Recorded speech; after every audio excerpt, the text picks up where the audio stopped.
বন্ধুরা, আজকে cupcake recipe তোমাদের সাথে শেয়ার করব। আশা করি রেসিপিটা তোমাদের খুব ভালো লাগবে। তো আমি এটা প্রিমিক্স দিয়ে বানিয়েছি, তোমরা ময়দা দিয়েও বানাতে পারো। তো সেটাও নেক্সট টাইম আমি আনবো, ময়দা দিয়ে কীভাবে কাপকেক তৈরি হয়। তো চলো তাহলে আজকে রেসিপিটা আমি শুরু করব। তার আগে বলে রাখি, পুরো রেসিপিটা দেখার জন্য অনুরোধ রইল। ভালো লাগলে অবশ্যই তোমরা আমার পাশে থেকো। তো কেকটা দেখে তোমরা বুঝতেই পেরেছো কতটা স্পঞ্জি হয়েছে আর নরমও হয়েছে। বাচ্চাদের ভীষণই ভালো লাগবে। এটা চকলেট ফ্লেভারে, চকলেট ফ্লেভার আমাদের বেশিরভাগ সবারই ভালো লাগে। তো এটা আমি চকো চিপস আর কাজু দিয়ে গার্নিশ করেছি।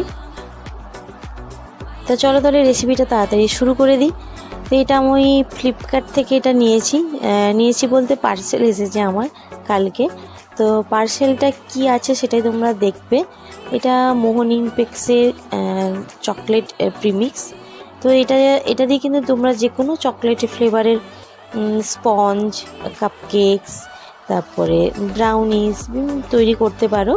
তো প্রত্যেকটা জিনিসের একটা পদ্ধতিটা শুধু আলাদা। প্রিমিক্সটা এটা হতে পারে, কিন্তু পদ্ধতিটা একটু আলাদা হয়, এটাই ব্যাস। তো এখানে আমি প্রিমিক্স নিয়েছি 147 গ্রাম ছিল, তোমরা 150 গ্রাম নিও, 1 কাপ। তার সাথে আমি এখানে নর্মাল জল আর কি দিয়ে হালকা হালকাভাবে ব্যাটারটা তৈরি করব। কিন্তু এখানে কাপকেক যখন করবে তখন ব্যাটারটা কিন্তু একটু ঠিক ভাব থাকবে। আর এখানে আমি 1 টেবিল চামচ, ছোটো চামচে 1 চামচ আমি এখানে অয়েল দিলাম। যে কোনো তেল নিতে পারো, শুধু গন্ধ যেন না হয়। দিয়ে কিন্তু ক্রমশ তোমাদের কাট অ্যান্ড ফোল্ডে ভালো করে মিক্স করতে হবে। আর ব্যাটারটা যেন এভাবে ঠিকভাবে থাকে, একবারে সেই পাতলা টাইপের হয় না, সেরকম যেন না হয়। এবার তোমাদের যেরকম মোল্ড থাকবে বাড়িতে, এই মোল্ডগুলো থাকলেও ব্যবহার করতে পারো। প্লাস কাপেও তোমরা নিতে পারো, একটু অয়েল গ্রিস করে ময়দা দিয়ে, তাতেও তোমরা দিতে পারো, ভালো লাগবে। তো এখানে আমি প্রথমে 1 চামচ করে মেজারমেন্ট নিয়ে প্রত্যেকটা আমি কাপকেকগুলো ভরে নেবো। তারপরে আমি আবার 1/2 চামচ করে দিয়েছি, 1.5 চামচ করে আমি দিয়েছি।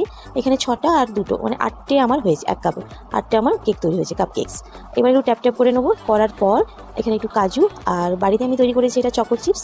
এই চকো চিপস দিয়ে ওপরটা গার্নিশ করবো, তাহলে কি হবে, খেতেও ভালো লাগবে আর দেখতেও ভালো লাগবে।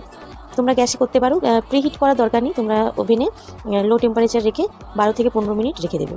এটা আমি ওটিজিতে করেছি। ওটিজিতে এখানে আমি 170 ডিগ্রি টেম্পারেচার 12 থেকে 15 মিনিটের মধ্যে আমার হয়েছে। 10 মিনিটের পর কিন্তু তোমরা একবার চেক করবে টুথপিক দিয়ে যে ওটা হয়েছে কিনা। যদি হয়ে যায় ঠিক আছে, না হলে আরও 2 মিনিটের জন্য রেখে দেবে। দেখো প্রত্যেকটা টুথপিক দিয়ে আমি দেখেছি যে আমার কেকগুলো রেডি হয়ে গেছে। এবারে ঠান্ডা হওয়ার পর আমি তোমাদের দেখাচ্ছি কেটে।